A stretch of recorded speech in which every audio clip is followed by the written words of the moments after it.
कीजे असीस, जानकी से गुण गाऊं। श्री राम राम रघुनंदन राम राम, श्री राम राम भरताग्रज राम राम।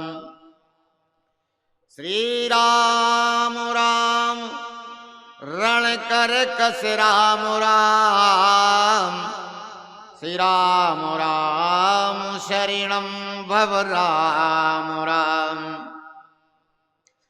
वंदे विदेह तनिया पद पुंडरीकम, कैशोर सौरव समाहित योग चित्तम।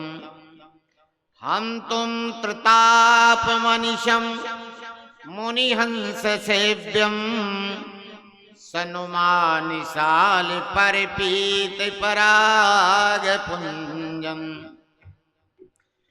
गंगा तरंग रमणीय जटा कलापम, गौरी निरंतर विभूषित वाम भागम। नारायण प्रिय मनंग मदापिहारं, वाणारसी पुरपतिम भज विश्वनाथम। अतुलित बलधामं स्वर्णशैलाभदेयं, दनुजवन कृशानं ज्ञानिनामाग्रगण्यं। सकल गुण निधानं वानिराणामधीशं, रघुपति प्रिय भगतं बात जातं नमामि। गिरिजानंदन गजवदन शंकर सुमन गणेश, जय जय माता शारदा सो जय जय भारत देश। जय जय भारत देश धन्य हो माता हुलसी, बंदनिया बुंदेल धरा के जय कवि बाबा तुलसी। जब तक नभ में सूरज चंद्रमा है सागर में पानी, तब तक बाबा अमर रहेगी जग में राम कहानी। बंदा तुलसी के चरण जिनकी नो जग काज, कलि समुद्र बूढ़त लखो प्रगट्यो सात जहाज। अपने अपने घरन की भैया सब काहू को पीर, और जिन्हें पीर सब घरन की सो धन्य धन्य रघुवीर। दादू दुनिया जात के और निस दिन धुनत कपास, और जा दिन संत न आवही ता दिन करत उपास। पर नारी पैनी छुरी मत कोई लावे अंग, रावण के 10 सिर गए तो पर नारी के संग। साईं इतना दीजिए जा मैं कुटुंब समाए, मैं भी भूखा ना रहूं साधु न भूखा जाए। दादू दुनिया जात के और निस दिन धुनत कपास, और जा दिन संत न आवही ता दिन करत उपास। खोद खाद पृथ्वी सहे काट कूट बनिराय, और दुष्ट बचन साधु सहे और से सहा ना जाए। हे हनुमान विराजियो कथा होत तुई आस, सुच सेवक तुम राम के, मैं चरणों का दास। जिनकी सेवा भाव से मगन हुए प्रभु राम, ऐसे श्री हनुमान को सो बारंबार प्रणाम, बारंबार प्रणाम। जड़ चेतन जग जीव जत, सकल राम महि जान। बंदों सबके पद कमल, सदा जोर जोगपान। बोले श्री हनुमान जी महाराज की जय, श्री यज्ञ नारायण भगवान की जय, श्री जगतगुरु रामानंदाचार्य भगवान की जय, श्री टाटमरी सरकार की जय, सब संतन की जय, सब भक्तन की जय। जय सीताराम। इस कार्यक्रम के अध्यक्ष एवं संरक्षक अखिल ब्रह्मांड नायक जगदाधार जगदीश्वर सर्वेश्वर, सबके हृदय में बैठे हुए प्रभु श्री सीताराम नाम महाराज, श्री यज्ञनारायण भगवान के चरणों में कोसा प्रणाम करते हुए, भगवान भोलेनाथ, मैया पार्वती, राम कथा के अनन्य रसिया अनंत बलवंत संत श्री हनुमान जी महाराज के चरणों में कोसा प्रणाम करते हुए, श्री श्री 1008 पूज्यपाद कामदगर पीठाधीश्वर पूज्यपाद सदगुरुदेव भगवान के चरणों में कोसा प्रणाम करते हुए, श्री श्री 1008 श्री टाटमरी सरकार के चरणों में कोसा प्रणाम करते हुए, एवं धर्मदास जी महाराज, मानवदास जी महाराज, महामंडल श्री सियारामदास जी महाराज, इन्हीं सभी संतों को आवाहन करते हुए,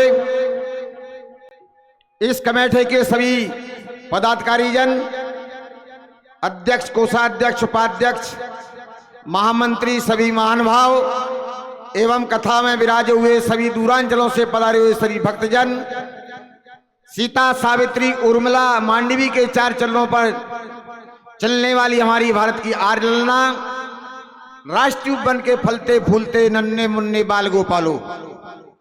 बंधुओं, राम कथा की जैसी परंपरा है, उसी परंपरा को निभाने के लिए आज राम कथा का विश्राम दिवस है।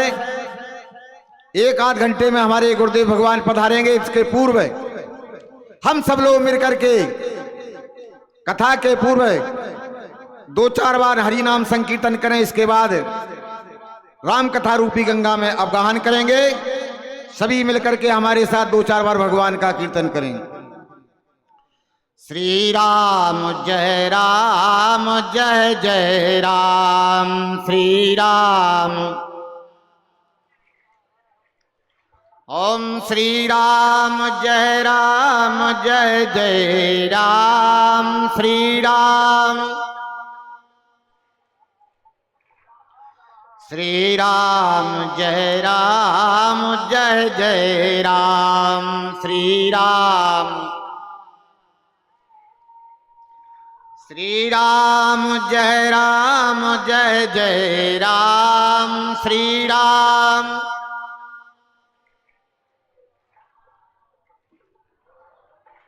श्री राम जय राम, जय जय राम, श्री राम। मंगल भवन है अमंगल हारी, मंगल भवन है अमंगल हारी। द्रिवह सो दशरथ अजय बिहारी, द्रिवह सो दशरथ। श्री राम जय राम, जय जय राम, श्री राम। ओम श्री राम जय राम, जय जय राम, श्री राम। श्री राम जय राम, जय जय राम, श्री राम। बोलिए श्री यज्ञ नारायण भगवान की जय। सुख पाता रहा जो सदैव यहाँ, उसे अंत समय दुख पाना पड़ा। पछताया नहीं जो कभी जग में, उसे अंत समय पछताना पड़ा। देखिए बंधुओं, पछताना किस वस्तु का रह जाता है, किस चीज का पछताना रह जाता है। हमने सब कुछ किया, विवाह हुआ, संतान पैदा किया, धन को कमाया, सम्मान को कमाया, सब कुछ करते हुए भी अंत में पछताना रह जाता है, हमने भगवान का भजन नहीं कर पाया। बंधु, एक कवि ने बड़ा सुंदर भाव लिखा है, पछताया नहीं जो कभी जग में, उसे अंत समय पछताना पड़ा। कोई बाग में फूल न ऐसा खिला, आज हम सब लोग एक बगीचा के पुष्प खिले हुए हैं, सबको दिखाई दे रहे हैं, सबके सामने बैठे हुए बातचीत कर रहे हैं। कवि ने कहा कोई बाग में फूल न ऐसा खिला, जिसे खिले के नहीं मुरझाना पड़ा। कहते संसार में एक ना एक दिन जो आया है संसार छोड़ करके जाएगा। कोई बाग में फूल न ऐसा खिला, जिसे खिल के नहीं मुरझाना पड़ा। क्योंकि विधि का है अटल अरे विधान यही, जिसे आना पड़ा उसे जाना पड़ा। बंधुओं, संसार का ये सिद्धांत है, संसार का ये नियम है। संसार में जो जन्म लेता है एक ना एक दिन संसार छोड़ करके जाना पड़ता है। इसलिए हम कोई ऐसा काम करके जाए संसार से कि संसार के लोग हमारी सराहना करते रह जाएं। देखिए बंधुओं, गोस्वामी तुलसीदास जी महाराज कहते हैं, जिस समय गोस्वामी लिखा है, आजकल अगर देखा जाता तो संसार में सबसे ज्यादा भाई से भाई फूटा हुआ है।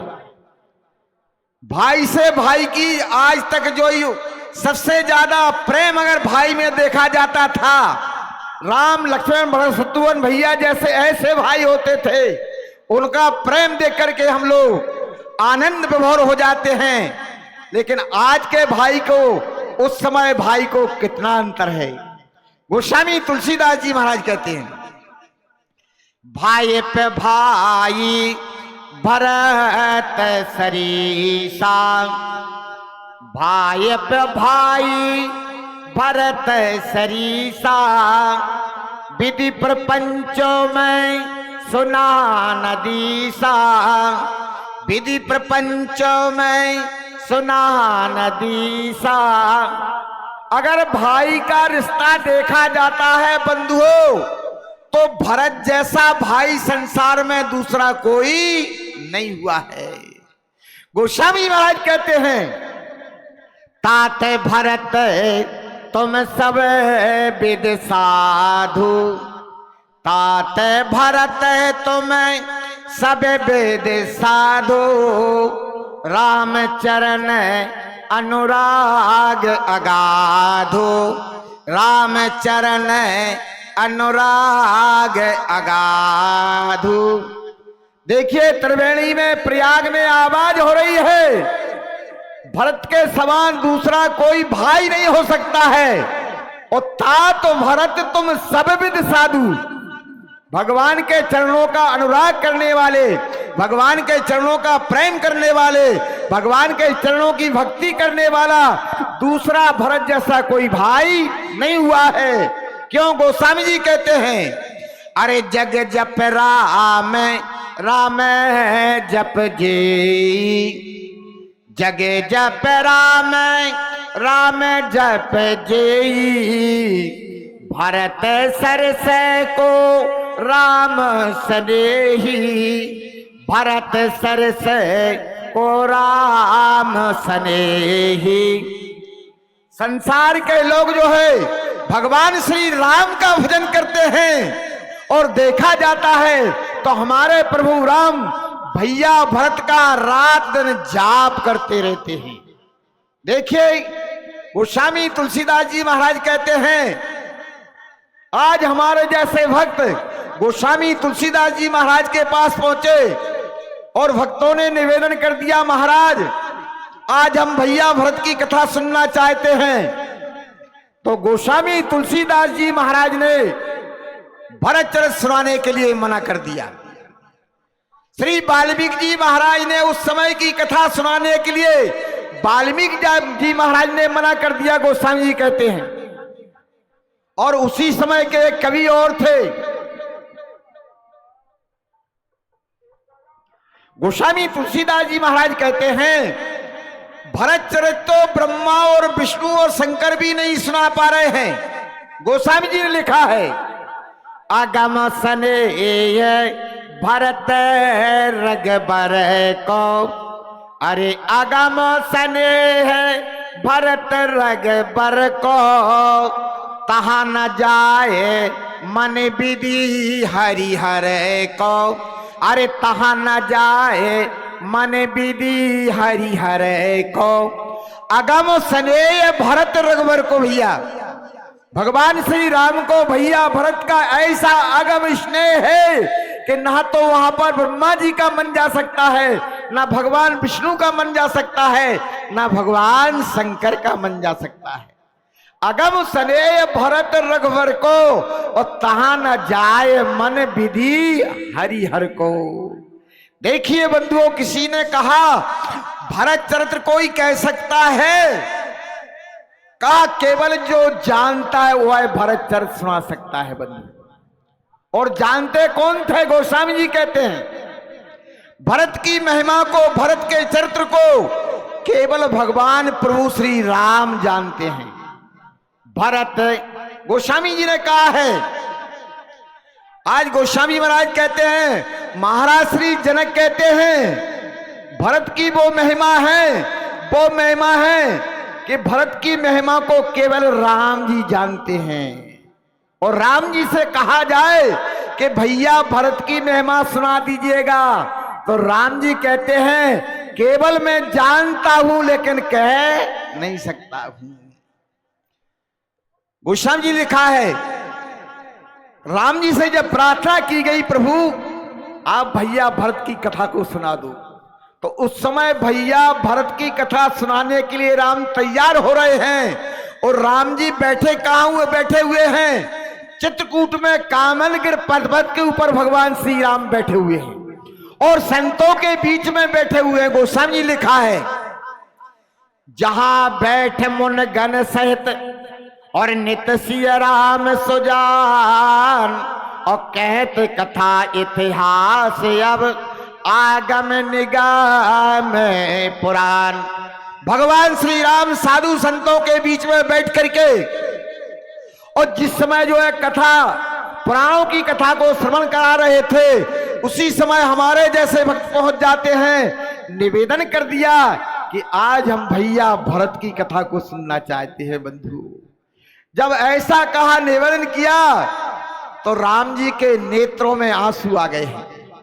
राम जी के नेत्रों में आंसू इसलिए आ गए हैं कि मेरा भैया भरत जिस समय मेरा वनवास हुआ है और जिस समय मेरे पिताजी का प्राणांत हुआ है, उस समय मेरा भैया भरत अयोध्या में नहीं था। गोस्वामी जी महाराज ने लिखा है, क्योंकि राम राम कहे और राम राम कहे राम, और तन पर हर रघुबर बिरहे राव गए सुर धाम। राम राम कह करके जिस समय महाराज श्री दशरथ का प्राणांत हो जाता है बंधुओं, उस समय जो है गोस्वामी महाराज कहते हैं राम जी तो वन में थे, राम लक्ष्मण वन में थे, जानकी मैया वन में थी। उस समय केवल तीनों माताएं और शत्रुघ्न जी भी नहीं थे, केवल तीनों माताएं थी अयोध्या के अंदर। गुरुदेव वशिष्ठ को बुलाया गया और गुरुदेव वशिष्ठ ने कहा, ए महाराज श्री का जो शरीर है वो तेल भर के नौका में रख दिया जाए। वो एक दूत को भेजा, कहां? ननिहाल। भैया भरत को बुलाने के लिए भेजते हैं। गोस्वामी जी कहते हैं जिस समय भैया भरत को दूध लेकर जाता है और महाराज श्री का प्राणांत होता है, प्राण निकलते हैं, उस समय रात्रि को भैया भरत को स्वप्न हो रहा है, कान ननिहाल में हो रहा है। गोस्वामी तुलसीदास जी महाराज कहते हैं, देखे रात भयानक सपना, देखे रात भयानक सपना, देखे रात भयानक सपना, जाग करे कटुकोट कल्पना, जाग करे कटुकोट कल्पना। रात्रि को भयानक सपना देखते हैं, जाग जाते हैं भैया भरत। क्या देखते हैं? काला नाग मेरी दाहिनी भुजा को डस रहा है। भैया भरत को स्वप्न हो रहा है। बंधुओं, आज भी कोई परिवार का व्यक्ति कितनी दूरी पर क्यों ना हो, और परिवार में कोई घटना दुर्घटना हो जाती है तो आज उसी व्यक्ति को पता चल जाता है कि मेरे परिवार के ऊपर कोई कष्ट हो गया है। बंधु, आज भैया भरत को भयानक सपना हो रहा है ननिहाल में। जाग जाते हैं, जाग करके क्या करते हैं? शिव अभिषेक करे विधि नाना, भगवान शंकर का अभिषेक करते हैं, प्रार्थना करते हैं भगवान शंकर से। शिव अभिषेक करे विधि नाना, विप्रजवाय देय बहुदाना, विप्रजवाय देय बहुदाना, मांगे हृदय महेश मनाई, और कुशल माते पितु पर जन भाई, मांगे हृदय महेश मनाई, कुशल माते पितु पर जन भाई। भगवान शंकर से भैया भरत प्रार्थना कर रहे हैं, और क्या प्रार्थना कर रहे हैं कि मेरे माता पिता, मेरे भाई बंधु सब कुशल से हो। और भगवान शंकर ऐरा गहरा नत्थु खेड़ा की सुन लेते हैं बंधुओं। तो आज भैया भरत की प्रार्थना को स्वीकार नहीं कर रहे हैं। क्यों नहीं कर रहे? कारण क्या है? गोस्वामी जी महाराज कहते हैं, जिस समय माता केकई ने वरदान मांगा, राम जी को 14 वर्ष बन जाने का वरदान मांगा, और भैया भरत को राजगद्दी मांगी, उस समय गोस्वामी तुलसीदास जी महाराज कहते हैं, महाराज दशरथ जी से कहा, भैया केकई ने क्या कहा? तापस भेष विशेष उदासी, और 14 बरस राम बनवासी, तापस भेष और विशेष उदासी, 14 बरस राम बनवासी। कहने का तात्पर्य हमारा यह है कि माता केकई ने तीनों को बन जाने का वरदान मांगा है। तापस भेष और विशेष जो भगवान के साथ रहते हैं, और भगवान विष्णु की जो दासी है मैया जानकी जी, तापस भेष विशेष और दासी, और 14 बरस राम बनवासी। पहला वरदान मांगा क्या? सुनो प्राण पति भावत जी का, और देहो एक बर भर तहती का। पहला वरदान मांगा कि मेरे बेटा भरत का राज होना चाहिए। दूसर बर मांगा कर जोरी, अपुर बहुनाथ मनोरथ मोरी। दूसर बर मांगाओ कर जोरी। मैया केकई कहना चाहती थी, क्या कहना चाहती थी कि पहले वरदान में उन्होंने कहा था कि हे प्रभु सुनो प्राण प्रिय भागवत जी का, क्योंकि जब देवासुर संग्राम में हम आपका रथ चलाने के लिए गए थे, उस समय मेरा रथ चलाना तुम्हारे जी के लिए भागया था। देवासुर संग्राम में आपको मैंने विजय दिलवाई थी। उसने कहा, उसी समय आपने कहा था कि कई मैं आज तुमसे बहुत प्रसन्न हूं, मुझसे तुम वरदान मांग लो।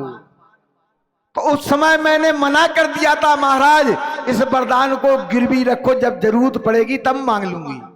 सुनो प्राण प्रिय भागवत जी का, क्योंकि आपका रथ, मेरा रथ चलाना आपके जी के लिए भागया था, उसके बदले में मेरे बेटा राम भरत को राज दे दो। सुनो प्राण प्रिय भागवत जी का, देव एक वर भरत टीका और दूसर वर मांगो कर जोरी। क्योंकि जब देवासुर संग्राम से वापस लौट रहे थे, उस समय रथ से धुरी से पहिया निकल रहा था, मैंने अपने कर की उंगली को जोड़ दिया था और आपका रथ सुरक्षित नीचे आ गया था। तब आपने कहा था कि कई आज तू मेरे साथ में ना होती तो मेरा रथ चत विचत हो जाता, रथ टूट करके गिर जाता।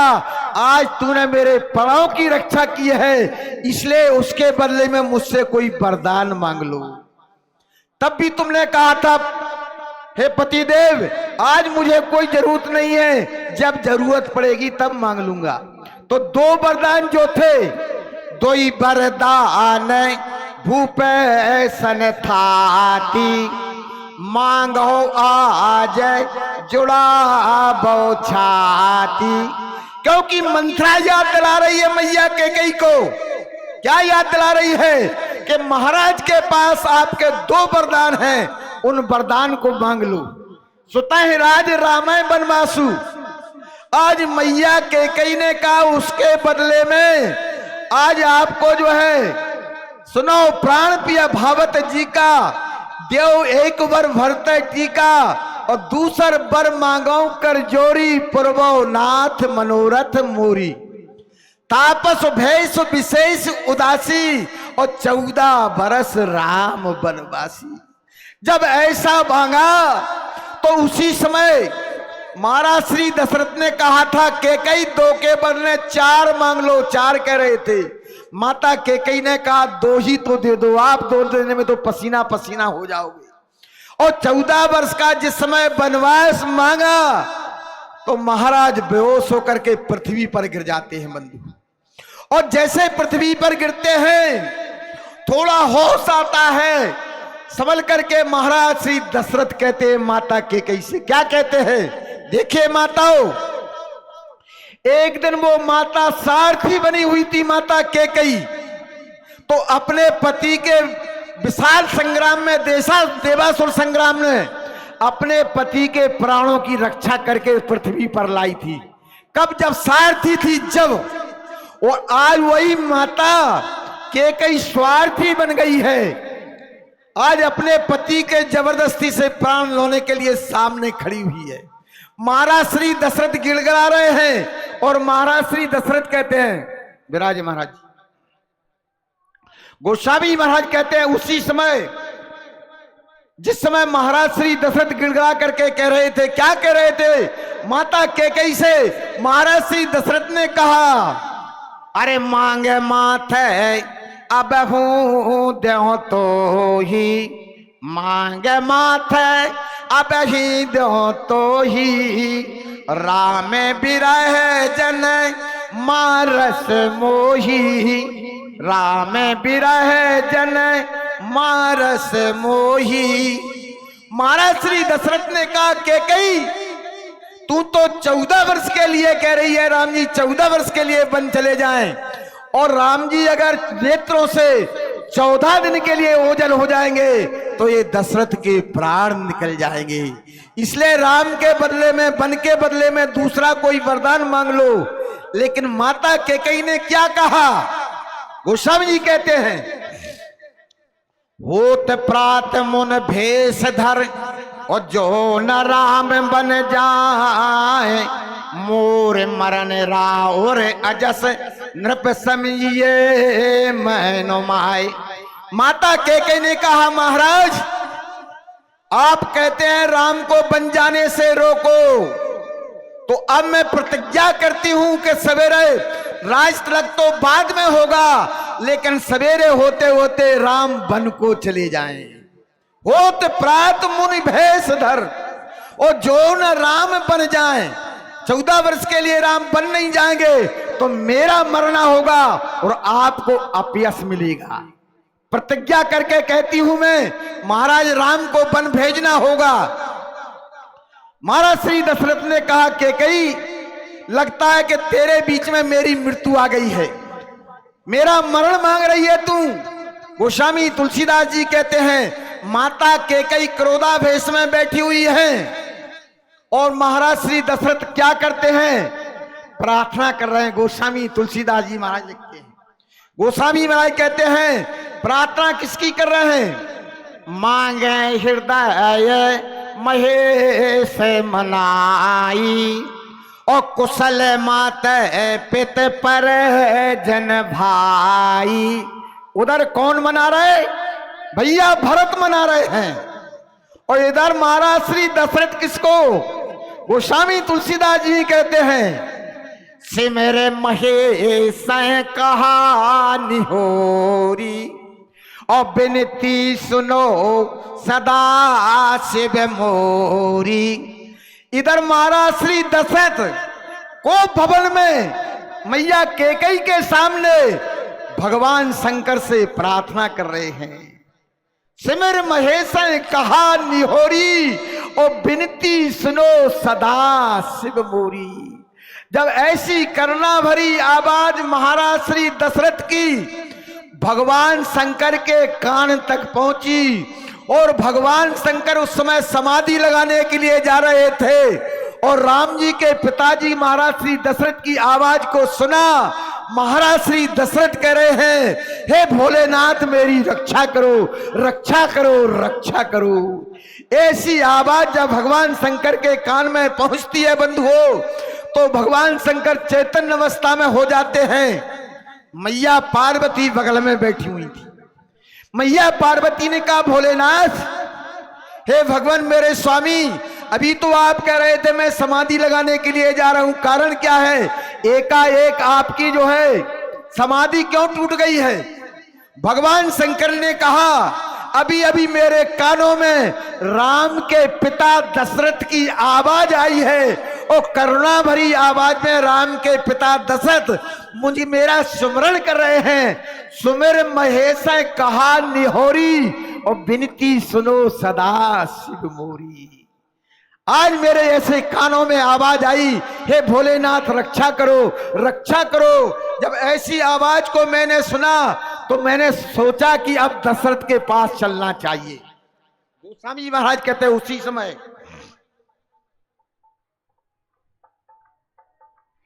मैया पार्वती ने कहा स्वामी एक बार मुझे अयोध्या की ओर देख लेने दो।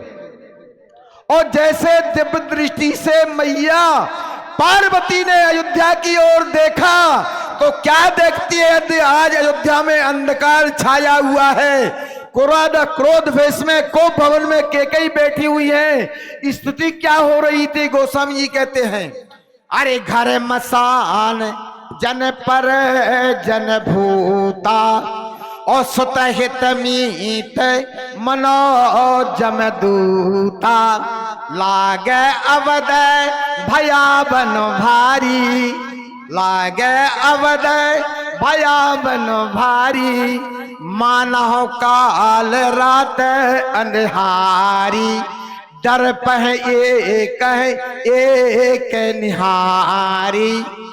ऐसी स्थिति को जब मैया पार्वती ने देखा तो मैया पार्वती ने भगवान भोलेनाथ से कहा है प्रभु ऐसी स्थिति में आप अयोध्या मत जाओ, मेरी प्रार्थना है कि आप अयोध्या में मत जाओ।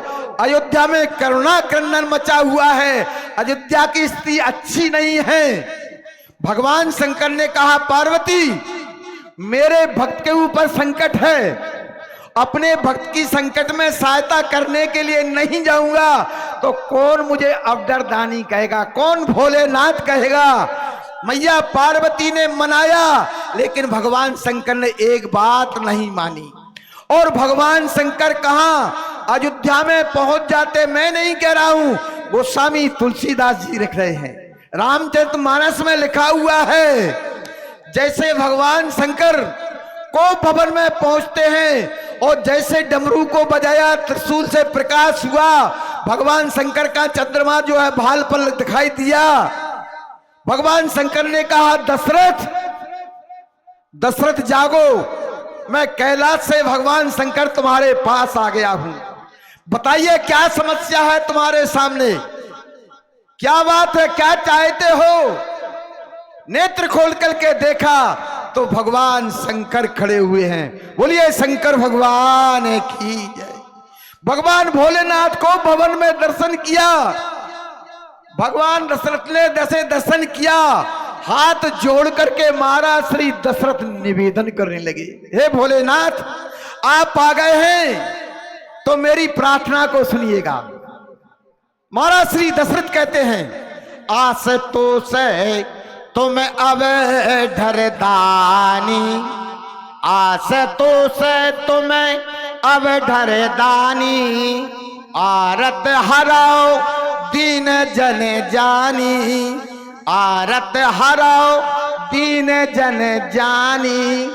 भगवान शंकर से महाराज श्री दशरथ कहते हैं, भोलेनाथ आप सबकी इच्छाओं की पूर्ति करने वाले हैं, सबकी आशाओं को पूर्ति करने वाले हैं, अब अवधरदानी हैं। आज तुम्हारे दशरथ के ऊपर संकट आ गया है, संकट पर जो है सहायता कीजिए।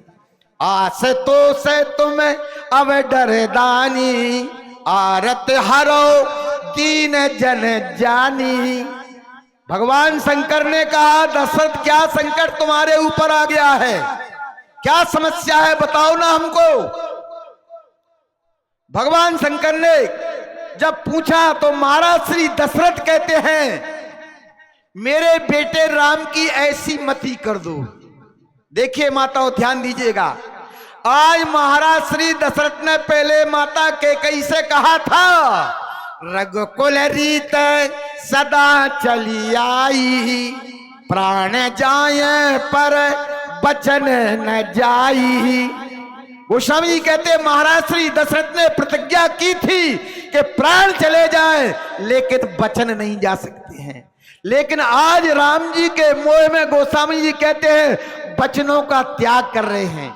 और महाराज श्री दशरथ भगवान शंकर से प्रार्थना करके कह रहे हैं, क्या कह रहे हैं, गोस्वामी जी कहते हैं, तुम प्रेरक सबके हृदय, अरे सो मत राम है देव, और बचन मोर तज रहे ग्रह पर हर सील सनेव।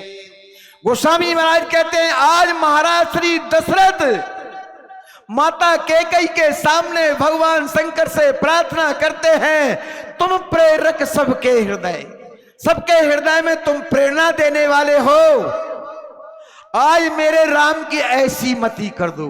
कौन कह रहे, महाराज श्री दशरथ कहते हैं भगवान शंकर से, तुम प्रेरक सबके हृदय सो मत राम दो। क्या मति दो राम की, कैसी मति कर दो, ऐसी मति कर दो मैं राम से कहूं राम 14 साल के लिए वन चले जाओ और मेरा बेटा राम मेरी आज्ञा का पालन न करे। तुम प्रेरक सबके हृदय सो मत राम देव, बचन मोर तज रह ग्रह परिहर सील सने। ऐसा कहा तो भगवान शंकर ने कहा, दशरथ तुम्हारा लोक बिगड़ जाएगा, परलोक बिगड़ जाएगा, अपयश मिलेगा। तुमने क्या वचन दिया था कैकेयी के लिए, क्योंकि तुमने कहा था रघुकुल रीत सदा चली आई, प्राण जाए पर बचन न जाई। गोस्वामी महाराज कहते हैं महाराज दशरथ से जब कहा कि तुम्हारा लोक परलोक बिगड़ जाएगा, तो एक बार महाराज श्री दशरथ राम के प्रेम में इतने जो है प्रेमासक्त हो गए हैं कि राम को छोड़ना नहीं चाहते हैं। महाराज श्री दशरथ कहते हैं, यस हो ये जगह सो जैसे नसाऊं, अजस होए जगे सो जसे न साऊं और नरक परूं बरसुर पुर जाऊं, नरक परूं बरसुर पुर जाऊं। सब दुख दुसै सहा बहु मोही, सब दुख दुसै सहा बहु मोही, लेकिन लोचन ओट राम जन होई, लोचन ओट राम जन होई। मैं सारे दुखों को सहन कर सकता हूं, महाराज श्री दशरथ कहते हैं। मेरा मुझको अपयश मिल जाए, स्वस्थ चला जाए, सब कुछ सहन कर सकता हूं, लेकिन राम जी को ओझल होना नहीं देखना चाहता हूं। मेरे राम अयोध्या को छोड़ करके बाहर ना जाए, राम जी की ऐसी मति कर दूं। जब भगवान शंकर से ऐसा कहा महाराज श्री दशरथ ने, तो भगवान शंकर ने कहा तुमने मेरा स्मरण किया, मैं तुम्हारा इष्ट था, तुम्हारा देवता था, तुमने मेरा स्मरण किया, मैं आपके सामने आ गया हूं, लेकिन मेरा भी कोई इष्ट है। भगवान शंकर ने कहा मेरा भी कोई इष्ट है, मैं अपने इष्ट से पूछूं। महाराज श्री दशरथ ने कहा पूछो कौन सा इष्ट है। हृदय में राम जी बैठे हुए थे, भगवान शंकर के हृदय में। कल आप सुन रहे थे भगवान शंकर के हृदय में राम जी हमेशा निवास करते हैं, राम जी बैठे हुए थे। भगवान शंकर ने राम जी से कहा कि तुम्हारे पिताजी कह रहे हैं राम जी को बन जाने से रोको, क्या ये मस्त कह दूं ऐसा ही हो। हृदय से आवाज आई, भगवान श्री राम कहते हैं नाना बाबा भोलेनाथ ऐसा मत कर न देना, अगर तुमने ये मस्त कह दिया राम बन को न जाए तो फिर मैं बन को नहीं जाऊंगा, सारी लीला फैल हो जाएगी और सारा कलंक तुम्हारे सर पर आ जाएगा, इसलिए मेरे पिताजी से ए मस्त मत कहना। भगवान शंकर ने कहा ठीक कहा था पार्वती ने, और पार्वती की बात को मैं मान लेता तो ये धर्म संकट में नहीं पड़ता। ए मस्त कहता हूं तो सबरे देवता खिलाफ हो जाएंगे, और राम जी कहते मेरे पिताजी से चौथे पन में मेरे पिताजी को कलंक ना लगे, मेरे पिताजी धर्म से जुड़ जाएं, मेरे पिताजी कहीं अधर्म की ओर ना चले जाएं, इसलिए मेरे पिताजी को समझाओ। राम जी ने जब ऐसा कहा तो शंकर भगवान ने कहा कैसे समझाएं। कहा एक काम करिएगा, मेरे पिताजी से कहिएगा नेत्र बंद करें, और जैसे मेरे पिताजी नेत्र बंद करें उसी समय रघुवंश के जो राजा हुए हैं उन राजाओं की रील सामने पलट कर दो मेरे पिताजी के नेत्रों के सामने। गोस्वामी जी कहते हैं भगवान शंकर ने कहा दशरथ तुम्हारी बात को मैं मान लूंगा, लेकिन आप अपने वंश की परंपरा को देखो, अपने कुल की परंपरा को देखो, तुम्हारे वंश में कैसे कैसे धर्मात्मा राजा हुए हैं, एक बार उनकी ओर दृष्टि डाल करके देखो, नेत्र बंद करिएगा और मैं तुम्हें दिखा रहा हूं। भगवान शंकर ने, भगवान श्री राम ने आज महाराज श्री दशरथ के हृदय में एक रील फिट कर दी है। वो कौन सी रील थी ध्यान दीजिएगा माताओं। गोस्वामी तुलसीदास जी कहते हैं वह रील थी राजा शिव को सामने खड़ा कर दिया। शिव ददीच हरिचंद कहानी, एक एक सन कयो बखानी, शिव ददीच हरिचंद नरेशा, शिव ददीच हरिचंद नरेशा, सहे धर्म हित कोट कलेसा, सहे धर्म हित कोट कलेसा, रंति देव भल भूप सुजाना, रंति देव भल भूप सुजाना, धर्म धर्यु सह संकट नाना। गोस्वामी जी कहते महाराज श्री दशरथ के नेत्र बंद हैं और राजा शिव को सामने खड़ा कर दिया। किस स्थिति में खड़ा कर दिया? गोस्वामी जी महाराज कहते हैं महाराज श्री दशरथ के सामने आज महाराज शिव भरे दरबार में बैठे हुए हैं और आज धर्म की परीक्षा लेने के लिए, धर्मात्मा की परीक्षा लेने के लिए आज जो है धर्मराज शम पक्षी बन करके आते हैं और अग्निदेव को जो है गोस्वामी महाराज कहते हैं कबूतर बना लेते हैं और धर्मराज स्वयं बाज बन जाते हैं। और जैसे अग्निदेव कबूतर बन करके आगे आगे दौड़ करके और महाराज शिव की गोदी में गिर जाता है। जैसे गोदी में वह गिर जाता है कबूतर, यह दृश्य महाराज श्री दशरथ देख रहे थे। और कबूतर जब गिर जाता है तो कबूतर कहता है, हे राजन मेरी रक्षा करो, रक्षा करो, ये बाज मुझे खा जाएगा, ये बाज मेरा भोजन बना लेगा, इस बाज को रोकिएगा। उसी समय महाराज शिव ने रोका बाज को, रुकिए रुकिए रुकिए। कहा महाराज क्यों रुकूं, यह मेरा भोजन है, मेरा आहार है, मैं इसको खा करके अपनी आत्मा की तृप्ति करूंगा। महाराज शिव ने कहा ये आज मेरे शरण में आ चुका है और हमारे परंपरा है, रकुल की परंपरा है कि जो शरण में आ जाता है उसे हम मरने नहीं देते हैं। कूटे विप्र बध लागे जाहू, कूटे विप्र बध लागे जाहू, आए शरण तजो नहीं ताहू, आए शरण तजो नहीं ताहू। आज मैं इसको शरण में आ चुका है, इसे मरने नहीं दूंगा।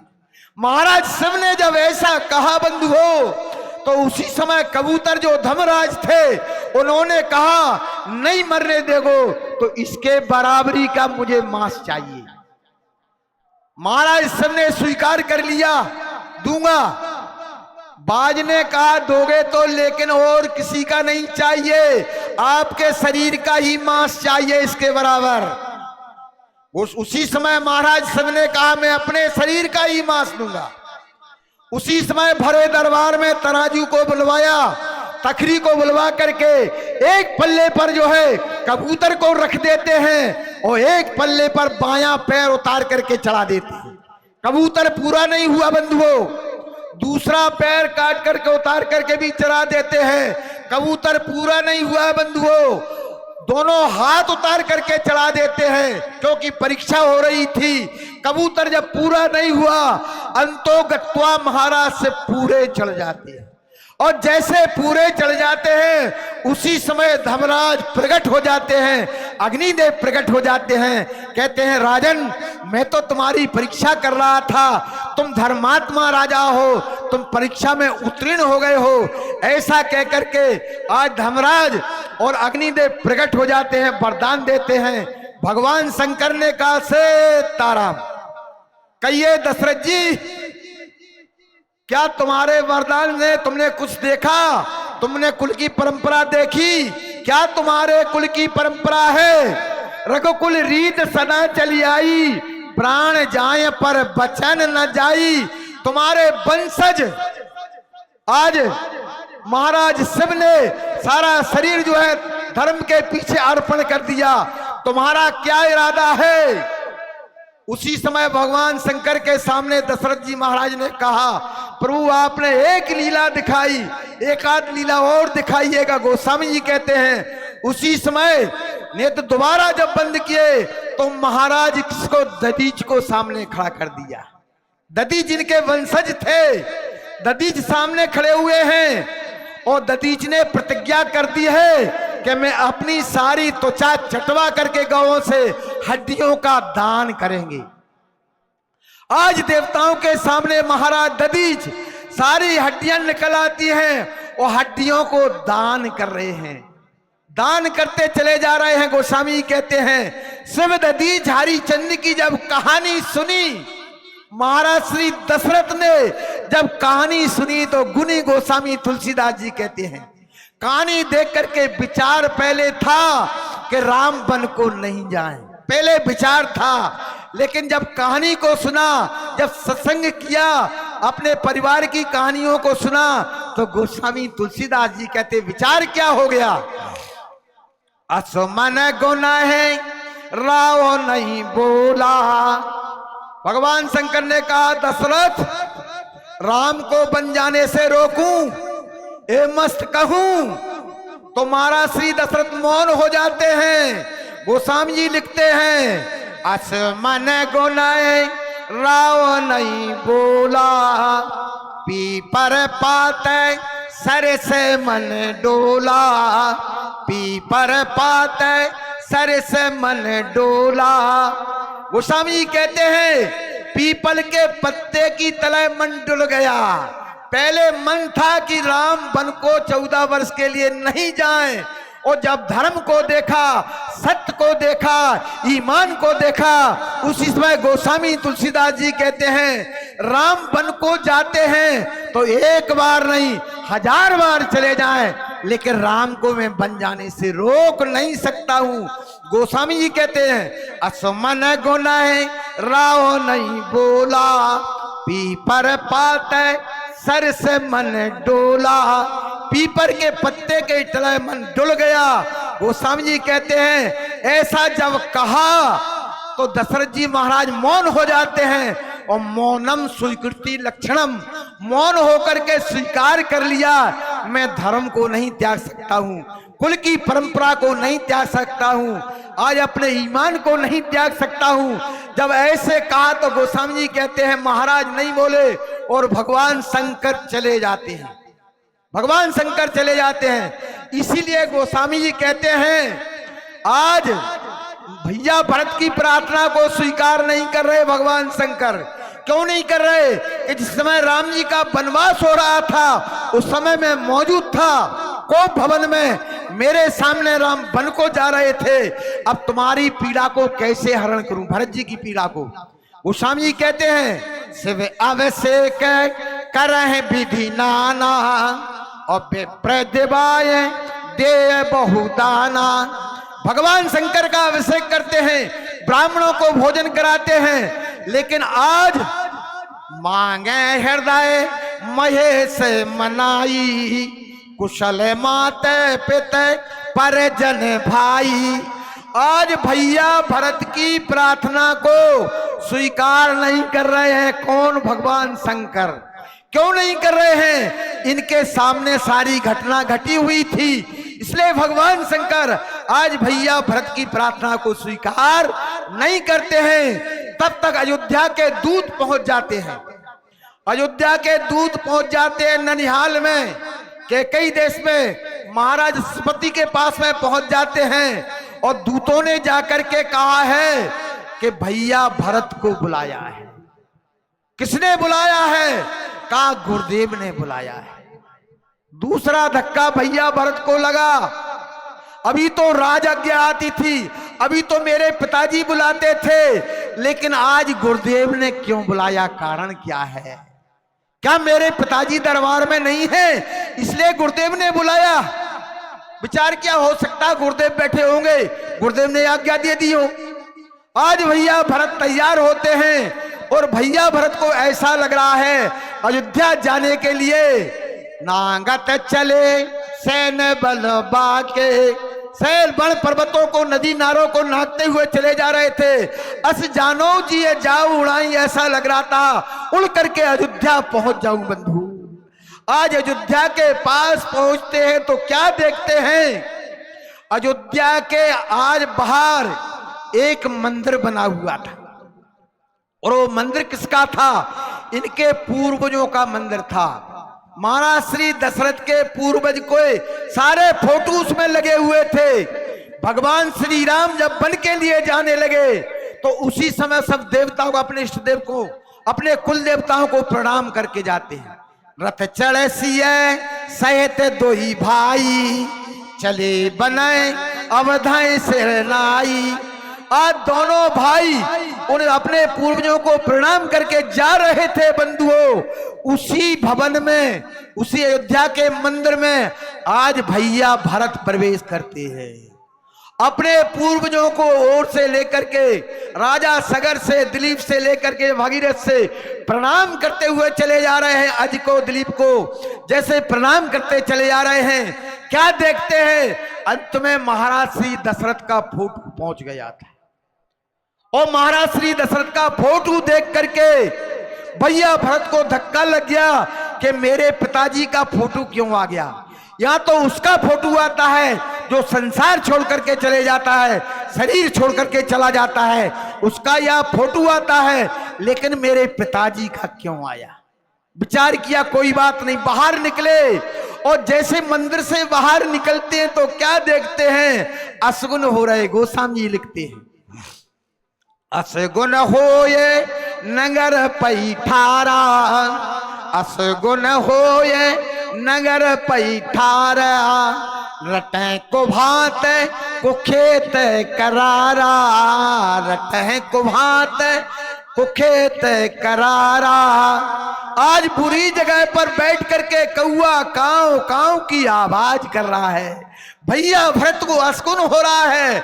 और दूसरा असकुन क्या हुआ है, खरसियार बोले प्रतिकूला, खरसियार बोले प्रतिकूला, सुन सुन हो ये भरत मनसूला, सुन सुन हो ये भरत उरसूला।